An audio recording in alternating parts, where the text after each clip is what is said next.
In this video, I've got two more economic indicators to share with you, the Consumer Price Index and the Producer Price Index. Both of these indicators I use to help me understand how inflation might be doing with respect to the economy. For those of you who are new to my channel, my name is Jared Ayers. I'm a CFA charter holder and I've been investing my own money for about 20 years. I have developed this channel to help share with anyone who's interested my somewhat unorthodox but very profitable investment strategies and techniques, so I hope you enjoy. So before we get into the graphical representation of these indicators and their performance against the last two recessions as well as the S&P 500, which of course I want to do as usual, I want to just give a little bit of background for folks that may not be as familiar with these indicators. So firstly is the Consumer Price Index, the CPI. It's a fairly popular or commonly referred to indicator, at least in economics and the financial markets. It is basically a weighted average cost of a basket of goods that are basically selected across 8 sort of broad categories, and you can look those up as you wish. The second indicator is the Producer Price Index. It is a weighted price index of representing goods across the wholesale, manufacturing and commodities markets. It is often used as a lead indicator for the CPI and basically tries to capture the selling prices of all producer industries within the US. So it's good to look at the PPI relative to the CPI. Sometimes it can give you a little bit of an indication of what might be happening or might be coming up in the CPI. Certainly as input costs rise, ultimately those costs are transferred to the end consumer, which is sort of how these two indicators work together. You'll see when we go to the graphics, they do move in a relatively similar fashion. So without further ado, let's take a look at how these indicators perform.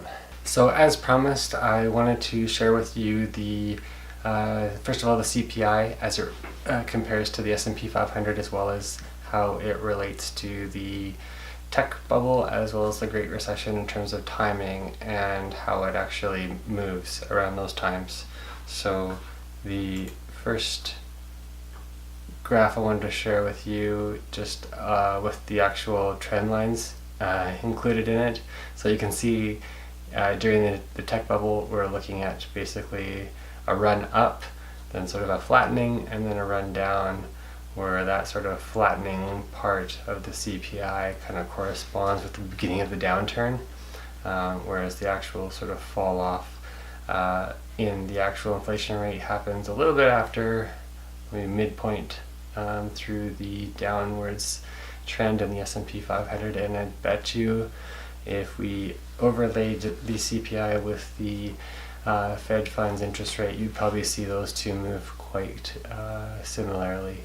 So again, coming out of the recession, it sort of bottoms out towards the end and then starts moving up again as the recession finishes and as the market starts to move up. So just more observations than anything. You can see the indicator itself is quite volatile. The blue line is the actual data points and the orange line tries to smooth those out using the trailing 4-period average. So it's a sort of trailing average of the past 4 months.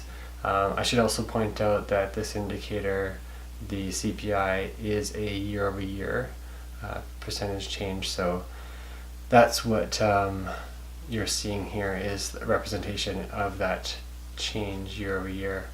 Looking at the 2008 recession, again quite volatile leading up to it, and then a very sharp run up to just about 5% or 5 points I mean, and then a very sharp decline right at the peak there. So I mean, you can see preceding both downturns or recessions quite a sharp rise in the indicator, followed by a very steep fall and then a rebound off the bottom. The 2008 recession obviously looking, well, it kind of corresponds with the end of the recession for sure. And then I also put a trend line in for the most recent data through the end of December 2018, and you can see it's a fairly steady line. The indicator itself hasn't really gotten above 3 relative to the last periods where you see it above 3, at least preceding the 2 recessions for sure. But of course the indicator does pop up above that from time to time. So again, just observations to make in terms of this indicator and how it's used to measure inflation in the economy. The next one, of course, is the PPI. This is a clean graph. Just wanted to share with you how it looks. Again, it sort of mirrors the CPI a little bit in terms of the movement of the indicator, the articulation and the lines. So again, not that different. Does it lead the CPI? Perhaps. And we'll get into where we're seeing that maybe now a little bit later. But it doesn't, I wouldn't say it drastically has a really telling edge on the CPI. Maybe data point by data point it does. Maybe lead a little bit. So anyway, again, just something to watch. You can see again the run up before a recession and then the sharp turn and then coming down. When you put the trend lines on it, they don't look that different from the CPI. Again, sort of those sharp ups and downs. Obviously, when you're looking at these indicators, you're wanting to pay attention to similar activity preceding recessions in the past. So again, a sharp run up is something you want to be looking at very closely, especially if you haven't seen a recession in a little while. Looking at the trend line, again, most currently, you can see that the line is fairly moderate, but fairly steady, and then you can see the indicator starting to peel away from that line. That's a little bit more dramatic than the CPI was doing in the same period. So if we just bump back just a couple, just to here, you can see that it's still kind of trending up where the PPI is maybe peeling away a little bit from that trend. So again, these are observations.